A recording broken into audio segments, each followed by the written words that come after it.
दहशतगर्दों के वापस पाकिस्तान भागने का शक जाहिर किया जा रहा है। हमले वाली जगह पर 40 मिनट तक दहशतगर्द रुके हुए थे। 15 से 17 मिनट तो उन्होंने लगातार फायरिंग वहां पर की थी। पहले से रैकी कर आए थे। ये तमाम तैयारियां जो उनकी ओर से की गई थी उसके बारे में जानकारी मिल रही है और अब शक जाहिर किया जा रहा है कि दहशतगर्द वापस पाकिस्तान भाग गए हैं और इस तरह के इनपुट्स भी मिल रहे हैं, लेकिन उन्हें तलाशा जाएगा। चाहे दुनिया के किसी भी कोने में वो पहुंच जाएं, उन्हें उनके अंजाम तक पहुंचाया जाएगा। फिलहाल उनकी शिनाख्त की जा रही है। जो लोग बयां कर रहे हैं उस स्केच के जरिए ही उन दहशतगर्दों को तलाशा जा रहा है। हाई अलर्ट पर जम्मू कश्मीर है, मुल्क के बेशतर हिस्से हैं और इन दहशतगर्दों की तलाश की जा रही है। कुछ तस्वीरें जारी की गई हैं फौज की ओर से, जम्मू कश्मीर पुलिस और जांच एजेंसियों की ओर से। जैसा लोगों ने बयां किया, जैसे जैसे जाहिर किया कि वो किस तरह से दिख रहे थे, क्या शिनाख्त उनकी थी, उसी हिसाब से स्केच तैयार किए गए हैं और उन दहशतगर्दों को पकड़ने की कोशिश लगातार जारी है। लेकिन आपको बता दें कि एक शक जाहिर यहां पर किया जा रहा है कि हो सकता है कि वो पाकिस्तान भाग गए हों और उन्हें ढूंढने के लिए अब जो इंटरनेशनल रिलेशंस है उनका इस्तेमाल भी किया जा सकता है। वहीं ज़राए के हवाले से एक और बड़ी खबर आपको बता दें कि पहलगाम हमले को लेकर एक्शन में है मरकजी हुकूमत। पाकिस्तान से राजनीतिक रिश्तों को खत्म किया जा सकता है, ये चर्चा चल रही है। वहीं भारत सिंधु जल समझौता भी खत्म कर सकता है भारत। इस्लामाबाद हाई कमीशन को भी बंद किया जा सकता है भारत के जरिए।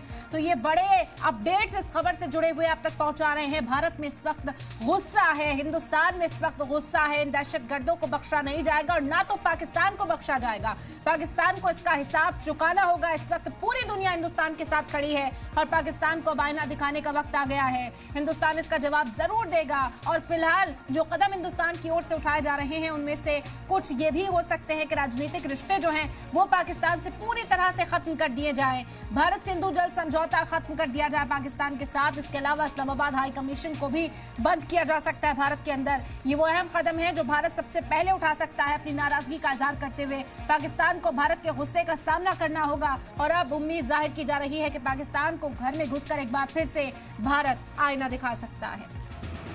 इसके अलावा आपको बता दें कि पाकिस्तान हाई कमीशन की सिक्योरिटी बढ़ा दी गई है। सीआरपीएफ आरएएफ के जवानों को तैनात किया गया। दिल्ली पुलिस के साथ सिक्योरिटी फोर्सेस तैनात कर दी गई। बड़ी तादाद में फोर्सेस को तैनात किया गया है। सोशल मीडिया पर भी नजर रखी जा रही है। हाई कमीशन के बाहर मुजाहरे के बाद सिक्योरिटी बढ़ाई गई है। आपको बता दें कि लोग अपने गुस्से को लेकर इस गम में डूबे हुए थे कि वो पाकिस्तान के खिलाफ नारेबाजी करते हुए जम्मू कश्मीर के साथ साथ दिल्ली की सड़कों पर भी नजर आए हैं और पाकिस्तान हाई कमीशन के बाहर एहतजाज किया गया।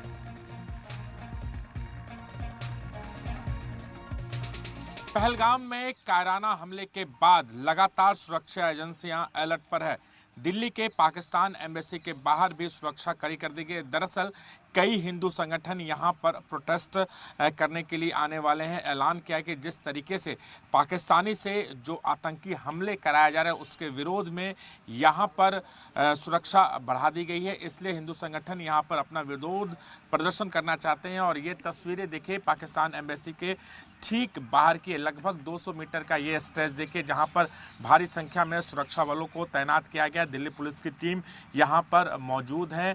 पैरामिलिट्री फोर्स को भी यहां पर तैनात किया गया जिसकी ब्रीफिंग डीसीपी के द्वारा दी जा रही है। इसके अलावा सोशल मीडिया पर भी नज़र रखी जा रही है ताकि किसी भी तरह का जो हिंदू संगठन है यहाँ पे आकर प्रोटेस्ट ना कर सके। और यहाँ भी तस्वीरें देखिए कि बैरिकेटिंग कर दिया गया इस सड़क पर कि कोई भी लोग यहाँ पर प्रदर्शन के लिए नहीं पहुँच पाए। सीआरपीएफ के जवानों को तैनात किया गया, दिल्ली पुलिस की टीम है और लगातार सुरक्षा के व्यापक इंतजाम राजधानी दिल्ली में किए गए। पूरी राजधानी दिल्ली को अलर्ट घोषित कर दिया गया। इसके साथ साथ पाकिस्तानी एम्बेसी के बाहर सुरक्षा व्यवस्था चाक चौबंद कर दी गई है।